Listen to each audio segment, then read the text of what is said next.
Throughout history, cultures across the globe have told stories about them, from the Americas all the way to China.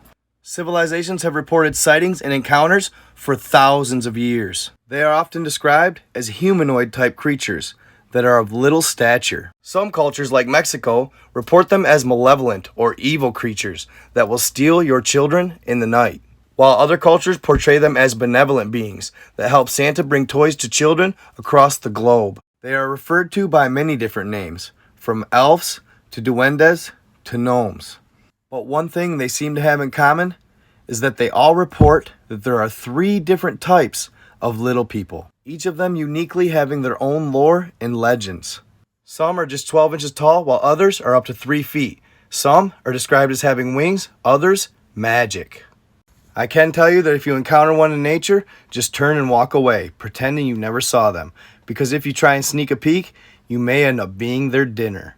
The people of one place in particular know this all too well, from children disappearing to strange lights moving across the tundra at night. They have some of the most intriguing lore I've heard to date, especially the natives of the region, the Inuit and the Yupik. Depending on the tradition or the tribe, what they call them varies, but most commonly they are referred to as the Enukin. The Enukin are described as being 1 to 3 feet in height. Oftentimes, they're wearing animal skins. They have pointed heads and elven-like ears. They mostly stay underground or in the mountains during the day, only venturing out at night. Residents characterize them as being ill-tempered, mean, and mischievous little creatures who love to torment people. Lore says that they enjoy getting travelers lost, and they'll even throw rocks at them. Hunters complain about getting their kills stolen, especially caribou, one of their favorites. They are even claimed to be hunters themselves, relying on primitive technologies for weapons, like bows and arrows. At their most malevolent, they are known to abduct women and children, dragging them away, never to be seen again. It is believed by some that they have supernatural abilities, like going invisible, shape-shifting, or causing confusion of the mind. But the most talked about of these abilities is their superhuman strength. It's said that they can carry an entire caribou by themselves. According to an Inuit tribe member, Alaskan pilots often report seeing caribou running sideways, parallel to the ground. So naturally, they fly lower to investigate the strange occurrence, only to find an Enukin. What is up, my Night God people? Merry Christmas. I hope you all are having a wonderful morning. I wasn't planning on posting this video, but I figured with the holiday spirit, I better give you guys a Christmas present from myself. So recently, a follower hit me up on Facebook. He is a descendant of the Inuit tribe of Alaska. He told me that I need to do a story on the Alaskan Gnome. At first, I was kind of reluctant because I thought I had covered most of the legend and mythology surrounding the Duendes. But when he started telling me about the lore of the Alaskan Gnome, I had never heard anything like it. It was absolutely intriguing. So I started doing a little research. What I found? Nothing short of mind-blowing. There are so many different accounts from so many different people describing them in a number of different ways. Some of them have abilities, some powers, some good, some evil. Where they live, what they eat, how they hunt, their shape-shifting abilities. Supposedly, they can even manifest portals into the sides of mountains. And the people reporting these encounters varied from children to grown adults, men who were hunting, and women who were almost abducted. Some encounters were actually positive experiences. They really didn't say anything bad about them, while others were the exact opposite. So stick around, you're going to want to hear them, and make sure you do the usual. Like, subscribe, hit that notification bell so you get notified every time I post. That way you don't miss out on my awesome content. Also, I'm going to roll out an older video after this one on the 3 types of duendes to inhabit Earth. And this account is consistent with cultures across the globe.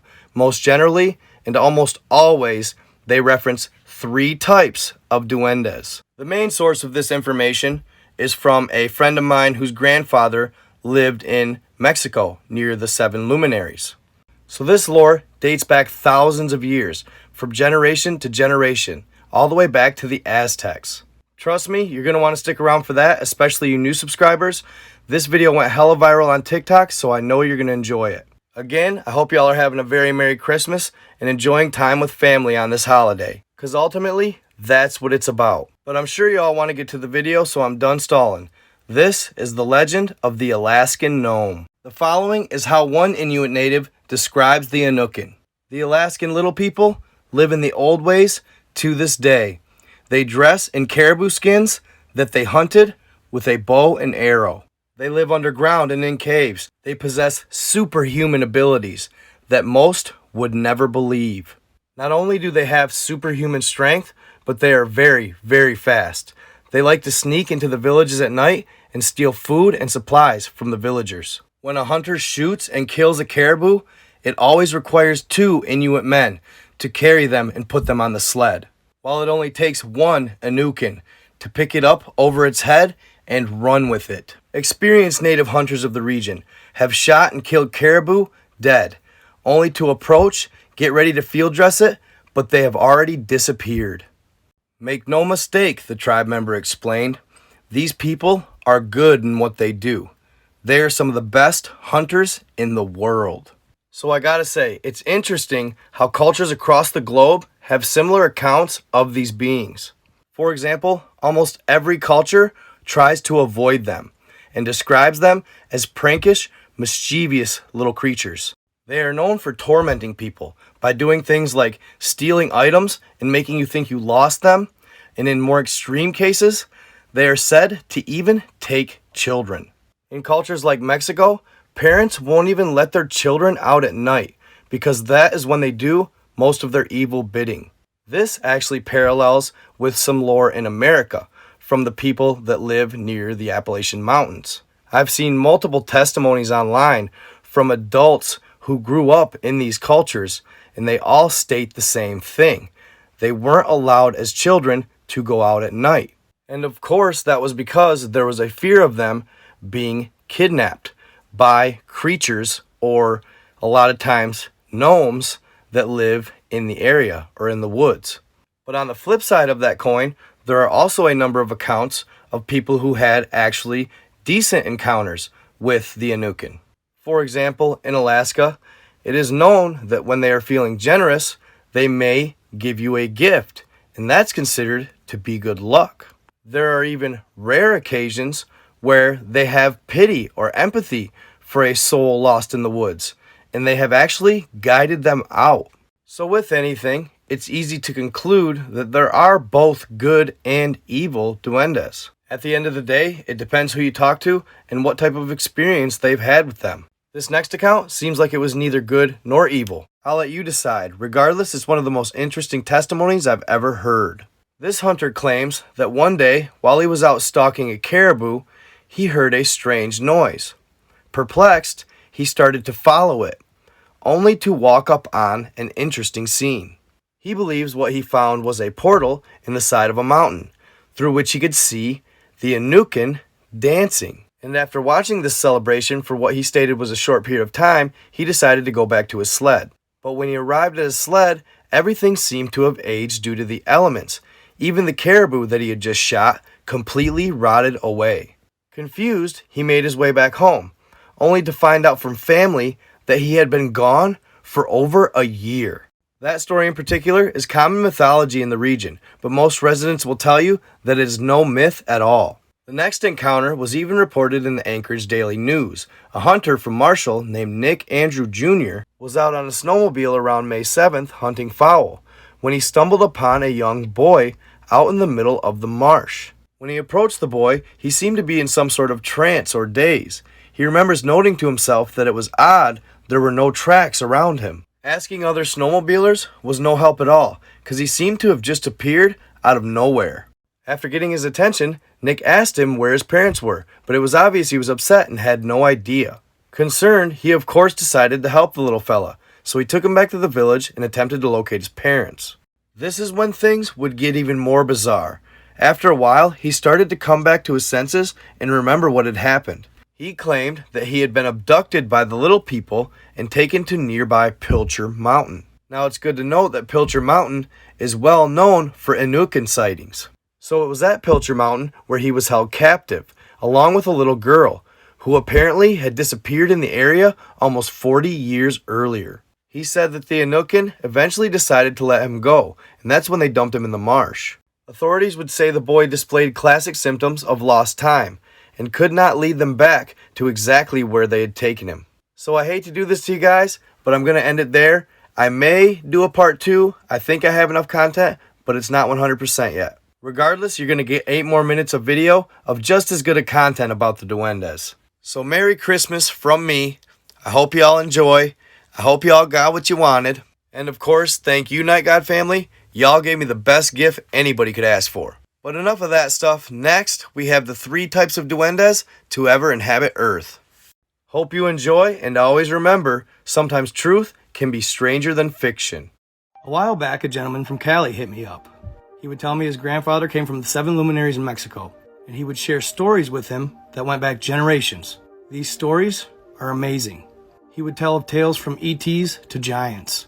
But his most recent one talked about Duendes. If you don't know what Duendes are, they're little people. And the tales of these little people run deep into Mexican folklore. And the following is what his grandfather told him about them. He would explain that there are 3 types of Duendes that inhabited Earth. The first type were the largest. They were around the same height as the average 7-year-old, so 3 to maybe 4 feet. They lived near wetlands and would resemble goblins. They weren't necessarily inherently good or evil. His grandfather would explain that once in a while they would steal livestock from local farmers. Before we continue, don't forget to like, subscribe, and follow. But much to the farmer's surprise, just a short time later, they would receive something. It would be a barter. These Duendes would later bring back baskets full of fruit. These fruits were extremely rare, and that's how they'd know it was from the Duendes. They were the only ones who were able to attain them. They would also leave things like mushrooms that grew specially in the forests, or bread and cheese that nobody else knew how to make. And really, they were okay with it, because they loved the stuff. So it would more or less become commonplace among the farmers when one of their livestock would disappear. They would wait for a gift, and they would know that it was this particular Duendes based on the gift. So yes, they would steal, but they would pay it back later on. And there's another interesting story that goes along with these Duendes. Apparently, one of the villages that they lived near had a girl who fell in love with one of them. And shortly after falling in love with one of these green Duendes, she would disappear. Her father was devastated. He would gather the entire village to go looking for her. But unfortunately, she was nowhere to be found. Assuming she had lost her life, her father would grieve for weeks. Until one day, he heard a knock at the door. It was late, so he wasn't used to receiving guests at this particular time. Curious as to who it could be, he would get up and go open the door. As he opened the door to see what was out there, his eyes would widen. Sitting in front of him would be a pile of gold, unlike anything he has ever seen. He would instantly grin, knowing what it was about. The lore states that after his daughter had joined these Duendes, the one she married was the king, making her the queen. And she, along with her king, would rule over this particular Duendes community. They inhabited a beautiful underground city. So after the girl from the village fell in love with this particular type of Duendes and left, her father, who thought her dead, would get a pile of gold. He knew why, but he'd never see his daughter again. It is rumored that this type of little people had a vast underground city that was magical, and a population that was quite significant. The lore states that so many years after she disappeared, there was another type that started showing up to the village. They would show up to trade and barter with their particularly rare goods. This type of Duendes was a little taller, pale-skinned, and they were very beautiful. It would become commonplace to spot them in the village every so often, bartering or trading goods. But for some reason, the locals would never approach them because they looked a little different, so they were afraid. But it is believed they were the queen and the king's offspring. His grandfather would also state that though these weren't necessarily malevolent beings, after the girl in the village would disappear and become their queen, they would notice a change in their behavior. Suddenly, the men of the village that were known to be womanizers or hurt children would start showing up, beaten and battered. And if they continued their ways towards their women or children, they would literally just disappear. So the lore would state that this was because of the queen. She would order their warriors to watch over the village, especially the women and children. And if you didn't do or act right towards them, you knew that your time would come. This would continue for decades. But one day, all evidence of them would just disappear. The village would never see or hear from this type of duendes ever again. And virtually nobody knew what happened to them. This brings me to the second type. The second type of duendes were about the size of a cat. These beings were usually malevolent or evil. They lived in small groups, which usually consisted of family, and they would inhabit the woods. But as always, of this evil type of little people, there was a small fraction of them that weren't. They were inherently good and one with Mother Earth, so this gave them amazing powers. His grandfather would say that they could actually control the weather. They could make it rain, snow, or make it thunder. But afterwards, they would open the sky up to a beautiful sunshine, and this would result in the most elaborate rainbows you could ever see. It's said they thoroughly enjoyed rainbows like leprechauns. The locals would never have any trouble with this good faction of leprechaun or duendes, but the bad ones, they would always have trouble with. The evil ones were known for kidnapping their children and stealing their livestock. So after these evil cat-sized duendes would steal one of their livestock or children, the ancient natives would get angry. So they would train one of the purest breeds of dogs they had to hunt them. And once they had their scent, it was on. The dogs would eventually sniff them out, and they would capture them alive. Upon their capture, they would bring them to the local medicine man or shaman.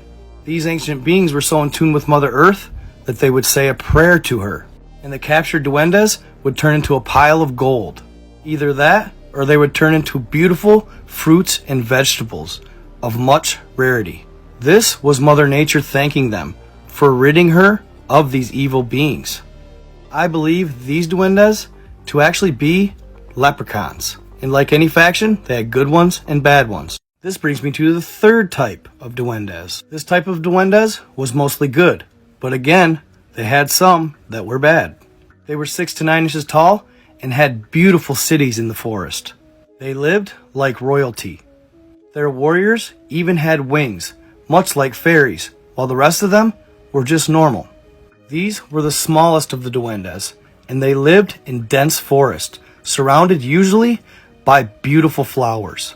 But some of them would eventually leave the forest and inhabit human homes. They would make their abode either in the basement or even in the walls of the home. These were the duendes that liked mischief. They would often tease the homeowners by stealing items that they knew they needed, causing them to think they misplaced them when they really didn't.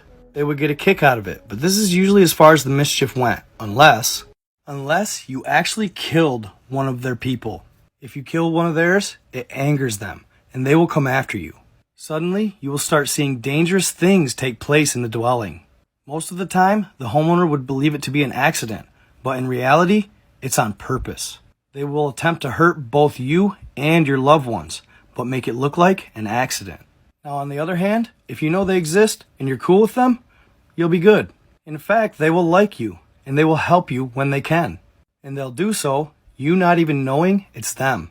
Things like leaving money in your pocket, finding items that you may have lost, even so much as filling refrigerators. It's said if you capture one and make them your friend, you can carry them around and they'll help you. The ancient natives would allow them to inhabit their gardens, because not only would they keep the bugs out, but they would make them beautiful and keep them spotless. They could even grow fruits for you that would make you float. Hope you enjoyed. Like and follow for more interesting content.